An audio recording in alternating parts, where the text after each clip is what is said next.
of Lagos. Gentlemen, you're welcome again this week to the program. Now, before you joined me on this side, I was speaking with Professor Franklin Ungu, Professor of Strategic Management, Corporate Governance and Risk Management at the Pan-African University. And we touch on a number of economic issues. The foreign reserve of Nigeria, which the CBN governor says has grown to $41 billion. And this shows that the Tinubu administration is doing better. This will build investor confidence. This will help to stabilize the Naira. This will help with foreign exchange considerations. It will also attract foreign direct investment, all of the positives.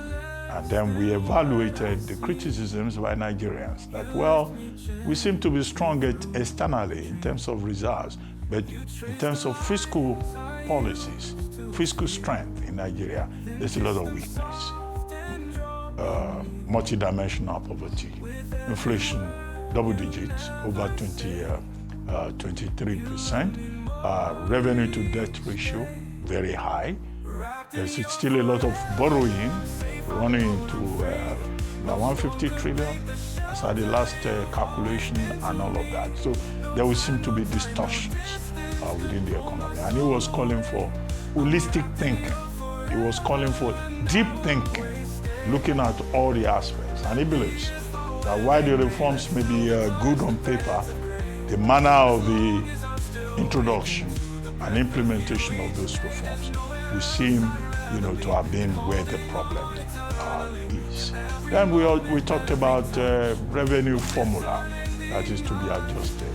He sounded like he was in support of the review of the revenue formula, that the Constitution, having moved more items to the concurrent list, from the exclusive list to the concurrent list, that the states and local councils indeed deserve more money.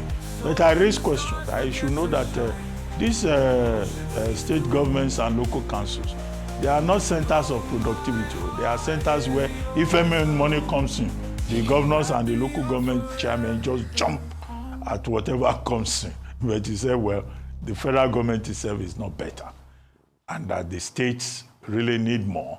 But we have a responsibility as citizens to hold them more accountable. And in that regard, we were talking about guarantees. We talked about a plan to increase the salaries of political public office holders. He said, well, while again on paper, you may say that is long overdue, considering that the last time salaries were increased was in 2008. But that the timing is wrong, and that it will appear insensitive to Nigerians whose national minimum wage have not been paid, to pensioners, to workers who are not receiving salaries, pensioners not getting their benefits. And finally, with him, we touched on the issue of ASU.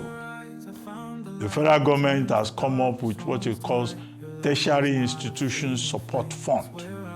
But ASU says no, they are not interested. ASU leadership has even directed university teachers not to apply for the form that will grant them access to the loan. That university teachers are already over-indebted. To ask them to come and take any support fund, which is a loan, will mean adding to their burden and liabilities. Well, there is also the university polytechnic teachers under the umbrella of ASU. Those ones say, like the ASU, that pre-existing agreements should be respected. That government has not respected agreements entered into with the bodies, with the unions, and that is where it should start from, not to offer loans to workers. In the second segment, we had two representatives from Magodo Residents Association of Magodo Phase 2, who were saying that the gorge in that estate, Magodo Phase 2, which is not even in the master plan of the Lagos State government, that some developer, colluding with officials of the Ministry of Fiscal Planning, is now erecting a structure there.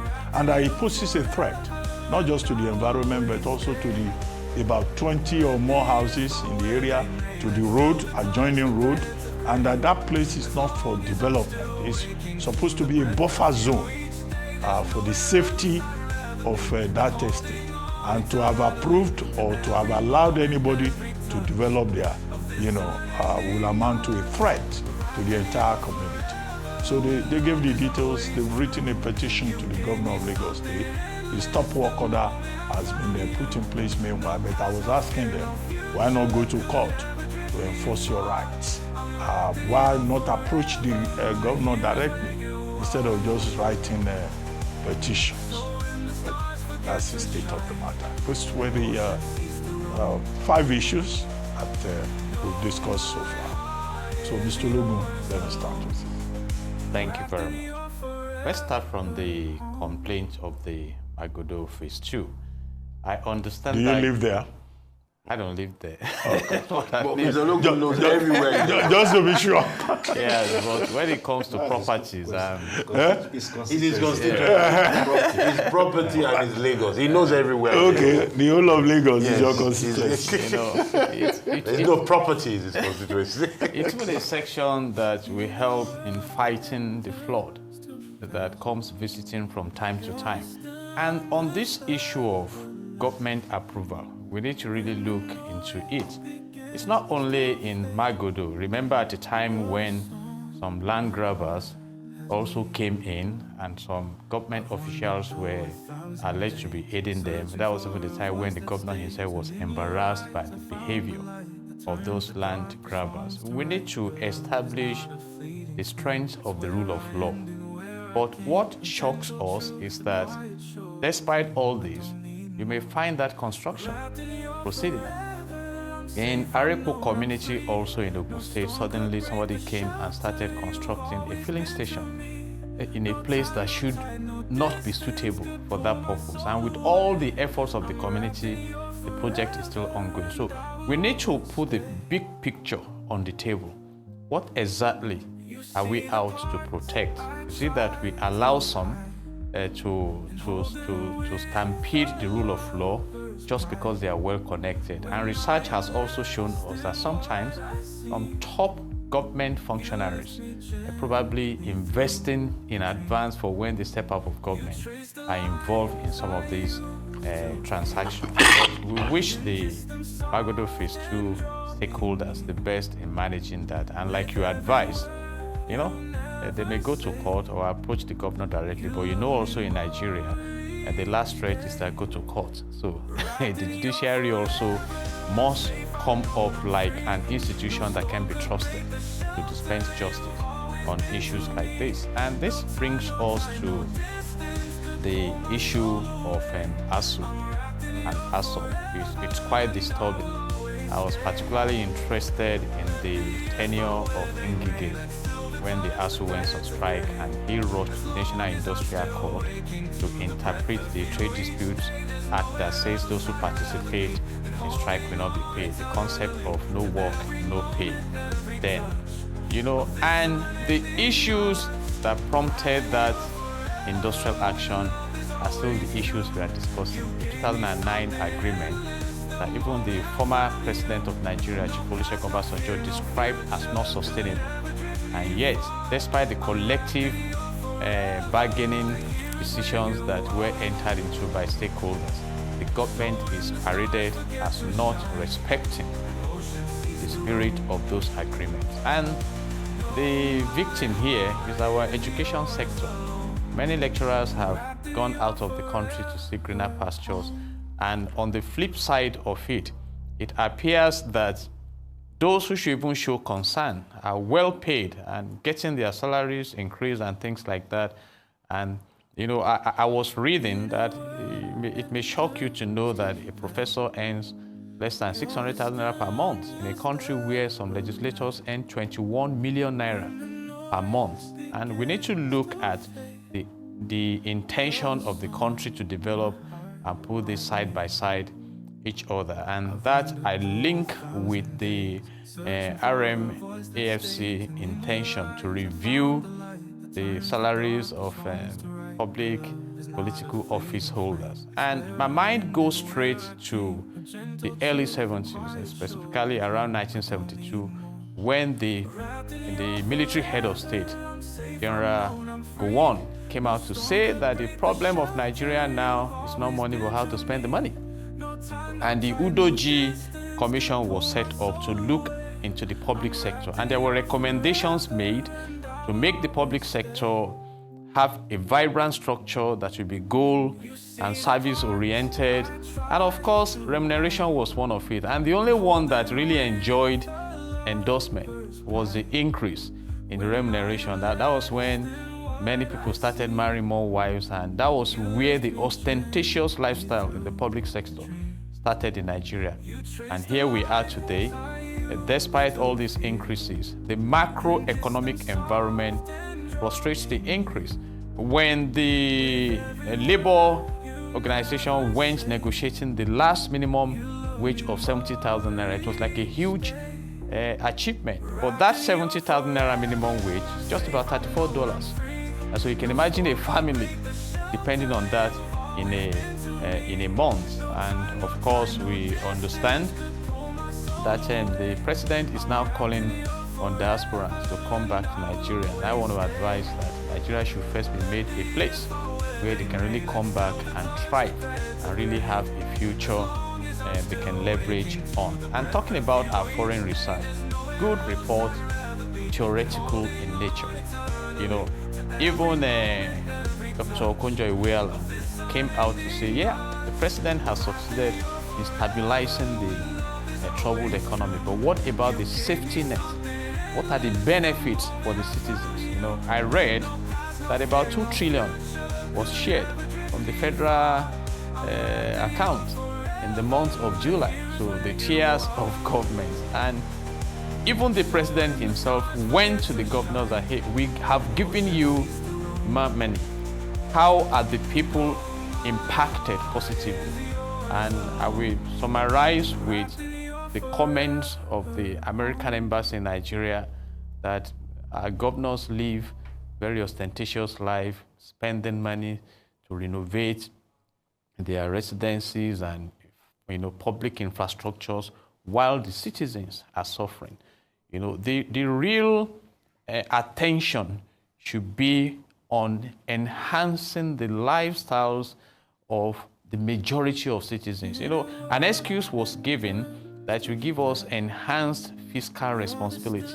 If you look at fiscal, it's from the Latin word fiscus, the Roman Empire, and it was actually the management of the wealth of the emperors that later graduated to the finance of the state. And if you come back to today, it appears that the commonwealth of the country is held hostage by a few, and yet reference will be made to fiscal. So congratulations on the enhanced foreign results, but how will this impact the citizens? Inflation and other economic indices that we have that has still kept the nation positioned as one of the poor countries in the world. So my submissions in the interim, Doctor. Okay. Professor Awura. I will go in the order in which Professor Ngu went. Okay. Beginning with the foreign reserve. 41 billion thereabouts? Yeah. We should commend government for that. We should be happy about that. But we shouldn't take that in isolation. Because even the government itself, that's the Tinubu government, when it came in, it was deceived by the Buhari government to think that the reserve at that time was $24 billion. When they checked, they discovered that debt had wiped out 20 billion thereabouts. So what the government met that was real was about less than $4 billion. So we must put the figure of 41 billion side by side debts and other economic indices. And if we do that, we'll see that it counts for very little. Because the government just went to borrow over $21 billion not long ago, in addition to all the ones that have been borrowed before then. So when you put them side by side, we should be happy that the foreign reserve has increased, but it doesn't count for so much if we put that side by side all the other, indices of the economy. And that links the economy itself. Professor Ngu said, the economy is stabilizing, it's improving, but the fundamentals are faulty. I agree entirely with him, and I've said this several times. That comment, subsidy is gone, was a huge mistake. And that is what we have struggled to grapple with until now. It caused distortion, which we have not managed to move away from. We could have gone, more gradually. We could have gone more swiftly than other government did in increasing the fuel price, but not wiping it out entirely, to enable people productivity to be able to, continue. It doesn't make sense having 2 trillion sharing among tiers of government that we know will not impact on people. And Nigerians are not even interested in that. They're interested in a structure that will make them to work and earn their living. And when they talk about social safety nets, what do they mean? I heard Okonjo-Iweala talking about social. What is that? You transfer 10,000 to people, and that is social safety net? That has a huge look. First, it is not enough to go around. I know tens of thousands of poor people. I don't know one who has ever got anything like that from any social thing from government. 2, it is not enough. 10,000, what do you do with it? And then 3, it is episodic. It is not regular. So that is not what will anchor people's sustainability on. What we needed, which was not done, was an economic structure where more money for government, because they were actually borrowing to pay for subsidy, which was bad. But social safety nets, they are also saying that the federal government will now feed 20 million pupils in schools. They have forever been feeding these children. Even during COVID, when schools were not on, the Hajia, this or whatever her name, the one who was in charge of materials, said they gave a huge figure of students they fed when these children were on holidays. Why not there to eat the food? All these social safety net, what is social safety net? 10,000 to few people? No, bro, that time they were feeding their spirits, but go ahead. You see, when they make these comments, I get almost angry. Even with Okonjo, what she's saying, did she not live in Nigeria to see that these things are useless, almost useless? I know hundreds of thousands of poor people, they don't get anything. I don't know one who has ever got. A few people they get 10,000. It doesn't come regular, it can't go round. It comes in episodic fashion. It's not consistent. So when you talk about the structure we need is one that will enable Nigerians to earn their living. If you give more money to federal government, gets more money, state government, and then what? How does it affect the people? That was where I found if they had done it in such a way that we see our subsidy to some extent stabilize the economy, work on their own, they won't bother about government. If government now make maybe instead of 20 trillion, maybe makes 12, that will be okay. People will be able to move on with their lives. The government will have more money, we will be fine. Unfortunately, we went that other route where we are now struggling, to come out. But we are happy that, of course, we now have more money and all that. There more salary for increase of salary for public office is laughable. It's not the salary that is actually the issue. So even if you increase it, doesn't really mean much. Although I have also agree with President Bola, it's incentive to Nigerians to be increasing the salaries of those 30-something million they say or 20-something million that people in legislators earn. It is not the salary. Newspaper allowance alone is more than the salary that even the president himself. If he were to live on his salary, he would be a very poor man. His salary would be about 2 million naira. 1.5 million. So less than 2 million. He will be a very poor person. So that is not the issue really. But I agree also with the professor that it is incentive to increase salary of public officers at this time when we know that they already earn a whole lot. For instance, and then to link ASU. My salary is about $300, a month. 540,000 maximum. That is what I earn. It's the lowest on planet Earth. And just like Barrister Ologun has said, the agreement 2009, ASU has not been sensitive to reviewing it. The aspect of it might be anachronistic now. Let us renegotiate. To be fair to the Tinubu government, they've actually negotiated a whole lot and agreed on a whole lot. But nothing has been signed. Nothing has been implemented. It is negotiated and kept there. And on top of it, they don't say loan. Why would I can't touch it because This is support fund. but it's a loan. It's a loan you have to pay back. It's a loan. It's a loan you have to pay back. Why not pay me what we have agreed to and let me move on with my life? Instead of not saying, what you are owing me, you can't pay me. You are not saying you want to give me a loan. Nicodemously. No, you collect form. I feel. form. Okay. No, there's a standard procedure. Okay. So, but of course, ASU is right in rejecting, and you can see other bodies are also rejecting it. That is not the way to go. To say I should come and collect money and go and do a farm or agriculture. Perhaps that's the what they are encouraging, that come and collect money and go and establish farm. How do I even teach? If I start doing my farm is growing and doing well, the children might just be abandoned. Anyway, we don't need that loan. They should just, what they have negotiated, should first approve. Then we can negotiate the other part of that agreement. Then finally on Magodo,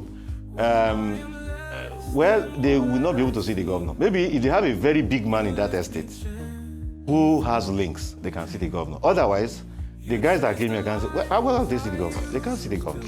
So maybe going to court. Why? Merely looking at them? Or they can't see the governor. Why? They can see the governor. Stakeholders. They are representing They a may big not even be community. able to see the chief of staff. In fact, from bringing it to the open, the government may be invited. No, try to be fair. Try to be fair. No, this is Magodo Residents Association. Yeah, well, Yeah, it's if not, they have some individual it's a middle class, upper middle class neighborhood. middle class, Yes. even you may not be able to see the governor as easily as you think. Well, I don't need him for anything. You know, so they may have to, maybe going to court will be the solution. Yes, but we say go to court, yes. The courts have become, unfortunately, when they say go to court, it means that you won't find get justice. Even President Bola just wrote recently that our courts are now no longer courts of justice. That they are courts of corruption.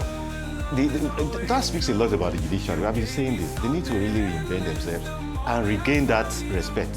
But it's not all the judiciary. Everybody in the judiciary. So they have to, if they go to court, that will be a way. And it is so bad. They are not the only ones. So just as I said, many estates where where a place is designated for children to play and all that, somebody goes there, hijacks it, and builds there. So we're just living like in a zoo. The governor will hear us, and I'm sure one good thing about the governor is that he will act. So it's good they have come. I want to believe that if they seek audience with the governor, they should be able to see. Now that they have come to this, because government is there for the people. Yes. Exactly. Isn't that what democracy is all about? It is. Exactly. Now that it is public don't just domain, jump to the conclusion that they can't see the government. Let me tell you what will happen. Now that it is in the public domain, as they have come out, if they now want to see the governor, they will be able to see the governor. And that's the good thing about the step they have taken to make their concerns public. They will not be able to see the governor, and the Governor Sanwo-Olu will address it very simply. I can assure you of that. Okay, Professor Killer. Well, I think everything has been said. I just want to appeal to Governor Sanwo-Olu directly. Please, prove Mr. Awora were wrong. Step into this matter and let's me close. right. I said okay. You said okay. Just, I said he will. If he hears, okay, he just will. step in and let this matter close. So they won't say they can't see the governor of Lagos, even if it's not true. This is the time for you, Mr. Governor, to show that the governor of Lagos can be reached and is communicatable. As well as the chief of staff and every other person there, because this idea that they don't respond to text or phone calls, or what is it? How do they try to find them? It is to see. It's to see. Okay. It's not actually their fault. It's not their fault. Well, no, it's always somebody their would have fault. stopped them long Are you before. speaking from personal Experience. experience? Yes. Okay, Really? make sure you see Mr. Awora. There are so many people who lost. Yes. The chief of staff actually came for a program I Okay, let organized. us agree, Governor Sanwo-Olu, that you must see any professor or any lawyer. No, don't say lawyers, because those ones might take you to court. See the professors and talk to them. That will solve the problem of Lagos State. Let me start from the foreign reserve. I mean, I think there's no way where somebody will not be happy if they say our foreign reserve is rising. You know? That makes a lot of sense. And even though there are reservations about nominal quantity and the real quantity when juxtaposed with things like loan and other things, we should still be happy that they've moved it from a low level to higher level. So congratulations to the managers of our Forex, the CBN in premise for that. The point people point out is a true point, that the government, the administration seems to be pleasing outsiders and not caring about Nigerians. One of what I love most about the economy is the ability to link what happens on the macro level to a simple family affair. There are those families where outsiders always say your children are well behaved and you have a good home, But most of the time, it is to detriment of the children because they are well behaved, because they're not playing and they're not happy and they're keeping short when visitors are there. I think the administration needs to learn to be careful, not to be an outsider pleaser to the detriment of the people. And the way to do that, and I must say, rarely do you have a country that people are praising the economy and the people are doing well, especially developing countries. Institutions like IMF, World Bank, for some reason, and they need to work better on that, they seem to praise countries that are doing things where the citizens are suffering. That is a flaw on their part. I think the way out of it, to be able to please the citizen and the foreign powers as well, is to push the two levers of monetary policy and fiscal policies. I have said earlier this year, when I wrote an open letter to Wale Edun, the economic minister, to say that we cannot feel the pulse. I think it was called Balata for Wale Edun. We cannot feel the pulse of the fiscal economy. We are feeling just, everything we're saying is about forex, about monetary policies, about interest rates, about dollar rates. What we need is a situation in the country where, as Professor Wero has rightly noted, people can just lead on their lives, where they buy for little, add some value to it, and sell and make money. They put up a sign, they say they are providing a service either as carpenters, dentists, or photographers, and without much money, they're called to do their service, and they do it so that artisans can travel without costing an arm and a leg for transportation to go and do their job.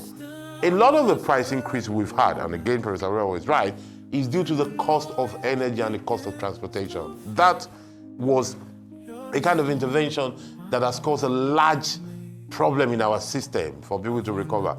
The source of the inflation we have came largely from that, and that needs to be looked at. People say there was no choice. I disagree. I think it was possible to have another kind of approach. Some gradual, some maybe none at all. So we need to look into that.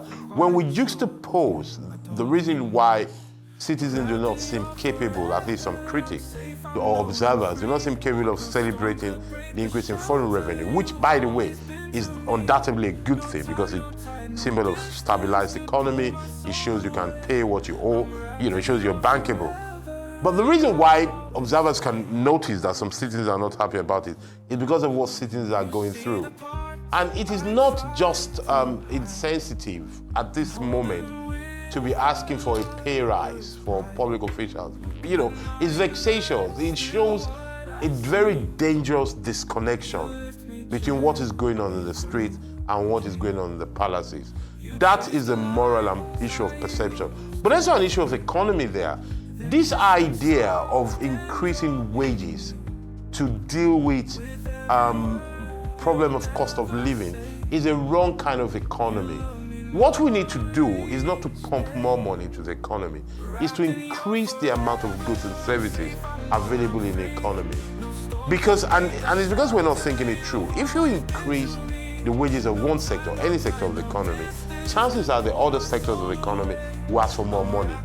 This more money that you give to them, if you do not increase the amount of goods and services that they're going to buy, it's going to swallow it in the gray, dark, nasty tunnel of inflation. So what we need to do is to make sure that the money we have now has more value. The way to do that is to make sure there are more things and goods and services that people can buy for it. We need to work on reducing the price of food, the price of health, the price of transportation, and perhaps the price of housing. Those are the 4 crucial elements that determines the value of our money. We need to make sure that these things are available there. So that is where we need to invest on seriously.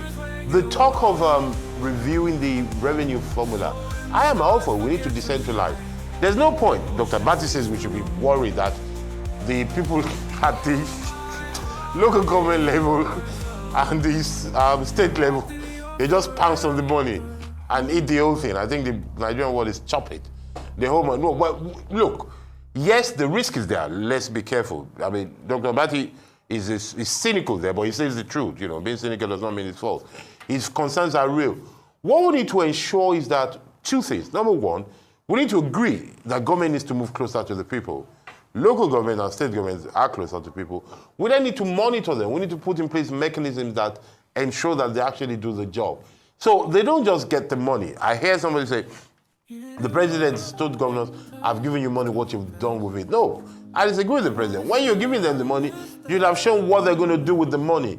So instead of asking them what you've done with the money, we should be monitoring what you gave them the money to do. Will make more sense. So that when the money should definitely go to local government, and even I'm afraid of local government because local government and state government, but when the money goes to them, we should just sit on their neck to make sure we know where they live, we know what they do with the money before the money comes so that it doesn't disappear. I think we need less discretion and stronger institutions and transparency. Well, I thought we've had the fair. We've left the ASU. The ASU people, we had it from. Professor Aro wants to speak to everybody on ASU. Okay. Give them their money. Don't give them loan.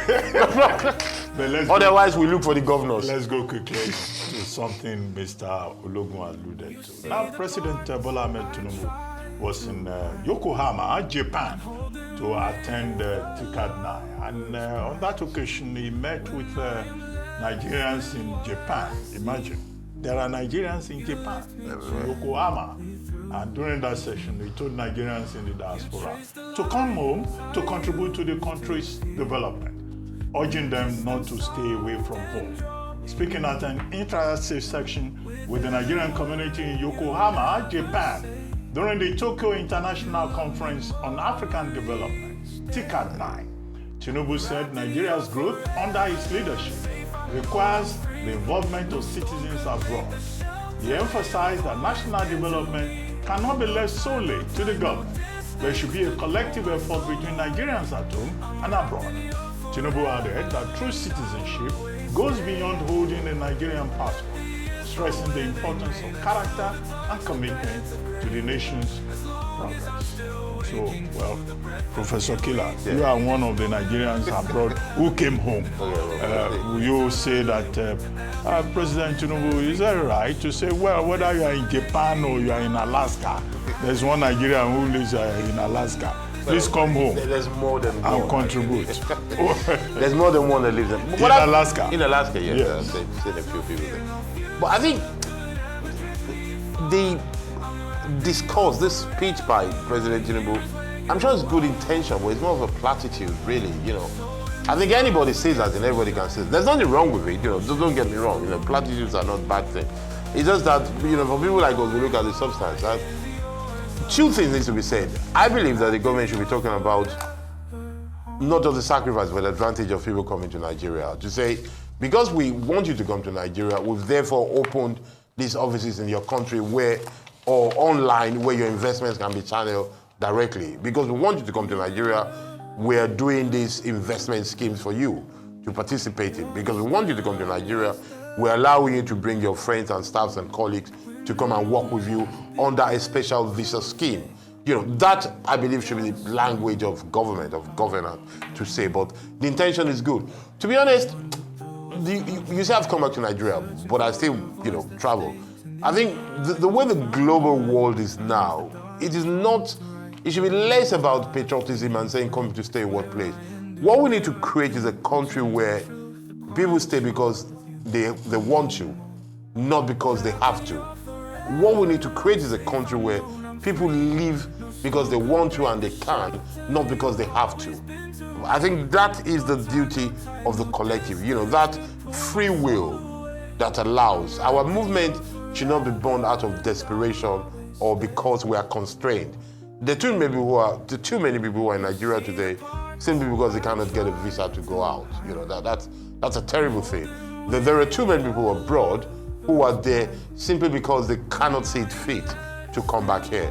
Those are the kind of things we need to address. And whilst we're at it, whilst we're on one hand, telling people to come back home, which, as I say, is a laudable platitude, I think our middle class, our elites need to at some point look at themselves or ourselves in the mirror, the rich people like Dr. Abati, who earns more than the president of Nigeria, should at some point, yes, you do earn more than President of Nigeria because we've seen the salary.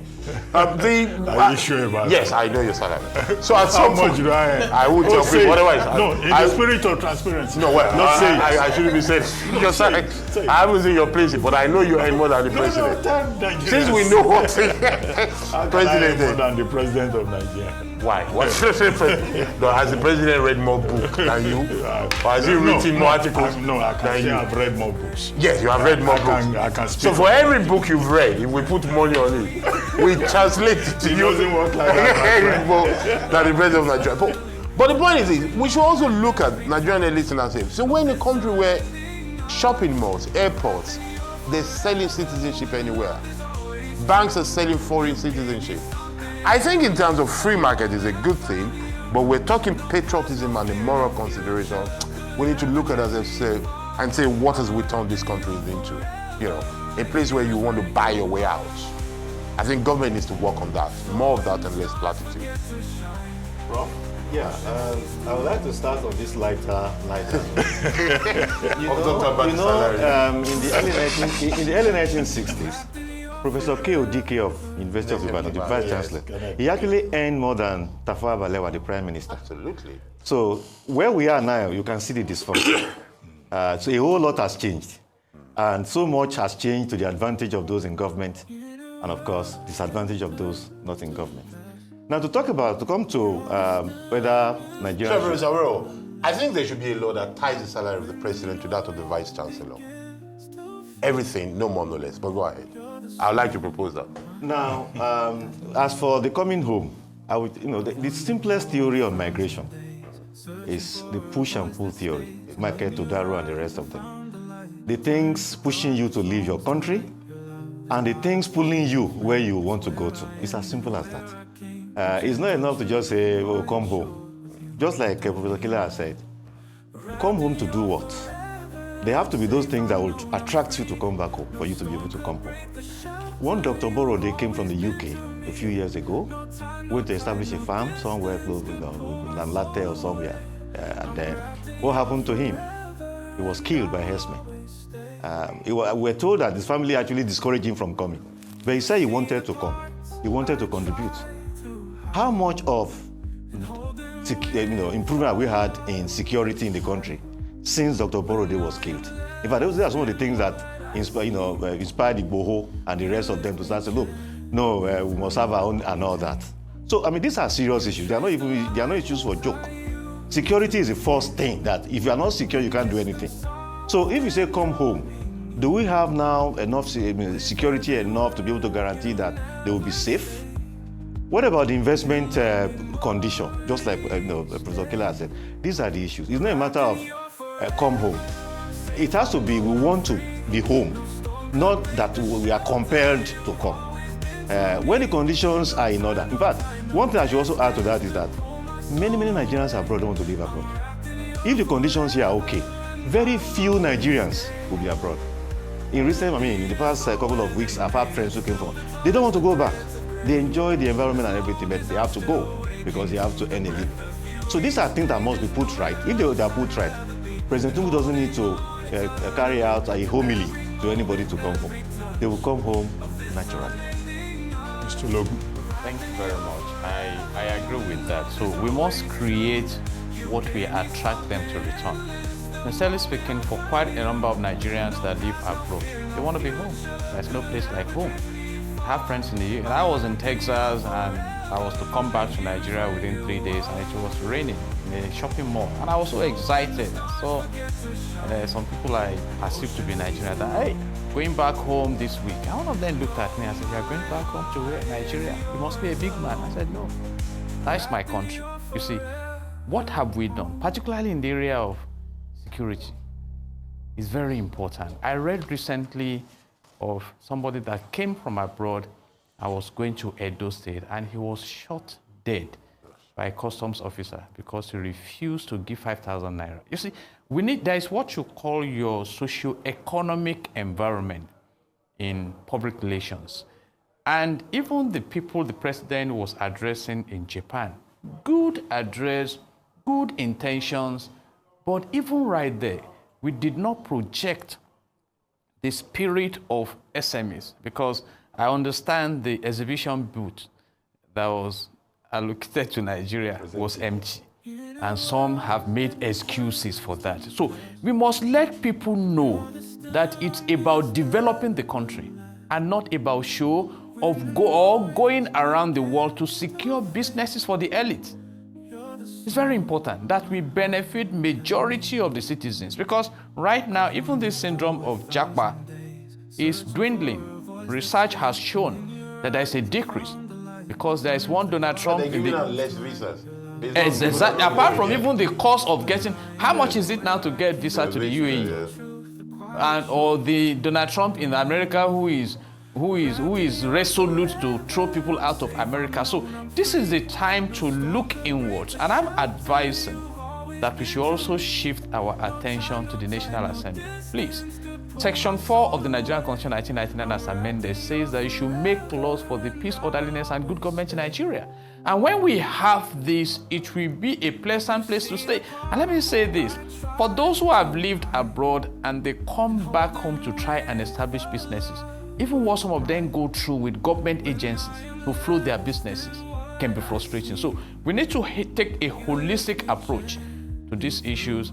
And I conclude by saying, in actual sense, there is no place like home, but home also must be welcoming. Okay, thank you. Let's just take our final topic. US President Donald Trump has once again threatened Russia with harsh sanctions if there is no progress toward a peaceful resolution of the Ukraine war within 2 weeks. This comes after his recent meeting with Russian President Putin in Alaska. Trump expressed dissatisfaction with Russia's recent actions, particularly a strike on an American factory in Ukraine that injured several employees. Meanwhile, Ukrainian President Volodymyr Zelensky has accused Russia of stalling efforts to arrange a meeting between him and Putin. Zelensky believes such a summit is essential for ending the war, but Russia insists there is no agenda in place for such discussions. Well, back and forth between Russia and Ukraine. Obviously, President Putin wants progress only on his own terms, only on terms acceptable to Russia. Those terms acceptable to Russia, including land cession by Ukraine, those conditions are not acceptable to Ukraine. However, Ukraine says we can meet in Switzerland, we can meet in Austria, we can meet in Istanbul, but not in Budapest because of Viktor Orban's,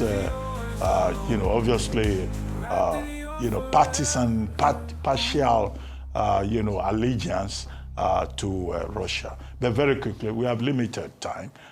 Professor Awurawo, let me start with you. Well, this war cannot go on forever. So efforts should still be made to persuade Putin, to accept terms that are reasonable and that will be acceptable to all parties. Then for Trump, he needs to have a calmer temperament. He needs more patience. He probably will need to still meet with them one-on-one once again before bringing them together. Because obviously the position where Russia's position is vast, far away from Ukraine's position at the moment.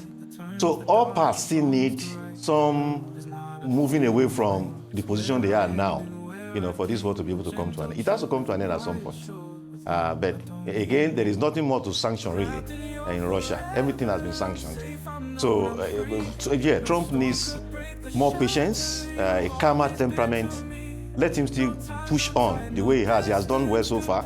He needs to push on. He should not be too much in a haste, because the issues are fundamental.